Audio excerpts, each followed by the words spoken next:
দেখছেন এটিএন বাংলা সংবাদ। স্বৈরাচার বিরোধী আন্দোলনের শহীদ ডাক্তার মিলন হত্যা মামলার পুনর্তদন্তের দাবি জানিয়েছেন শহীদের পরিবার ও তার সহকর্মীরা।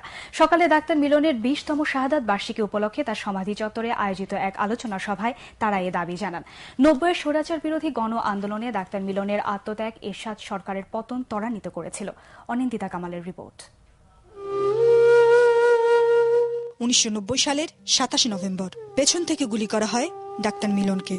ঢাকা বিশ্ববিদ্যালয়ের টিএসসি চত্বরে মুহূর্তেই মৃত্যুর কোলে ঢলে পড়েন তৎকালীন বাংলাদেশ মেডিকেল অ্যাসোসিয়েশনের যুগ্ম মহাসচিব ডাক্তার শামসুল আলম খান মিলন। কিন্তু স্বৈরাচারের পতনের দাবিতে তখন যারা বুকে বিদ্যুৎ চেপে রেখেছিল তারা এই খবরে আর ঘরে বসে থাকেননি। এরশাদ সরকারের পতন ঘটিয়ে সমাপ্ত হয় 9 বছরের দীর্ঘ গণ আন্দোলন। সেই সব স্মৃতির কথা আবার উঠে আসে তার স্মরণ সভায়। মিলন শুধু আমাকে বলেছিল, জালাল ভাই দেখেন কি হলো। তার ভোকাল কর্ডে হয়তো ওইটুকু শব্দ ছিল, ওইটুকু সে বলতে পেরেছে।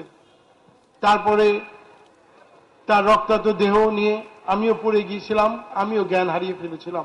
এদিকে ডাক্তার মিলনের আত্মত্যাগের বিনিময়ে গণতন্ত্র ফিরে আসলেও অনেকেই মনে করেন এরশাদের রাজনীতিতে টিকে থাকার ঘটনা সেই গৌরবকে ম্লান করে দেয়।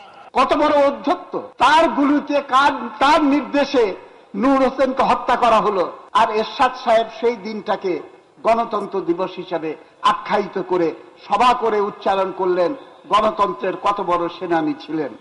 অবাক হবেন না যদি আগামী বছর এরশাদ সাহেব এই 27শে নভেম্বরকে মানবাধিকার দিবস এবং নাগরিক অধিকার দিবস হিসাবে পালন করে তিনি সেইটার কত বড় মহান প্রবক্তা হিসাবে মিলনের উপরে গুলি চালানোর নির্দেশ জারি করেছিলেন, সেই কথাটা নিয়ে যদি মঞ্চে আবির্ভূত না হয়।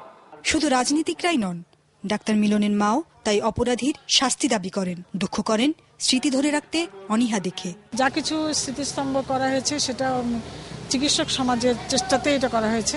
আমার খুব দুঃখ লাগে যে সরকারিভাবে 20 বছর পরেও আজ পর্যন্ত কোনো রাস্তা, কোনো সড়ক কিংবা কোনো হলের নামকরণ মিলনের নামে করা হয়নি। দিবসটি উপলক্ষে বিভিন্ন রাজনৈতিক দল ও নানা সংগঠন সকাল থেকেই শহীদ মিলনের সমাধি ও তার স্মৃতিস্তম্ভে পুষ্পস্তবক অর্পণ করেন। Anindita Kamal, ATN Bangla, Dhaka. Trust bank আন্তর্জাতিক